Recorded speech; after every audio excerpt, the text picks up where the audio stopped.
మంత్రి టీజీ భరత్ వైఖరిపై కర్నూలులో వామపక్ష పార్టీ నేతలు ప్రజా సంఘాల నాయకులు మండిపడుతున్నారు. ఏళ్ల తరబడి కర్నూలు నగర ప్రజలకు నీడనిచ్చిన మర్రి చెట్టును అక్రమంగా నరికేయటాన్ని ప్రజా సంఘాలు సిపిఎం పార్టీ నేతలు తప్పుబట్టారు. కర్నూలు ఓల్డ్ సిటీలో సిపిఎం పార్టీ కార్యాలయంలో మంత్రి టీజీ భరత్ చర్యలపై రౌండ్ టేబుల్ సమావేశం నిర్వహించారు. మంత్రి టీజీ భరత్ తన అనుచరుల కోసం మర్రి చెట్టును కొట్టేయిస్తున్నారని ఆరోపించారు. ప్రజల కోసం మంచి పనులు చేపట్టాల్సిన మంత్రి టీజీ భరత్ తన సొంత కార్యకర్తల కోసం ప్రజలకు ఇబ్బందులకు గురి చేస్తున్నారని విమర్శించారు. స్వార్థ రాజకీయాల కోసం మంత్రి టీజీ భరత్ ఇష్టారాజ్యంగా వ్యవహరిస్తున్నారన్నారు. ఇప్పటికైనా భరత్ గారిని మేము కోరుతా ఉన్నాం, ట్రాన్స్ఫారం పెట్టడం ఆపేయండి. చెట్టును మళ్ళీ అందరు కలిసి మేము కలిసి మీ ద్వారానే మేము చెట్టు నాటిస్తాం. మాకేం అభ్యంతరంలే, మీకే కిరీటం రానేది.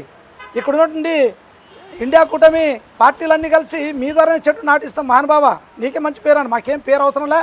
శాశ్వతంగా నువ్వే ఎమ్మెల్యే ఉన్నా మాకేం అభ్యంతరంలే. కానీ ప్రజలు మేలు చేయండి.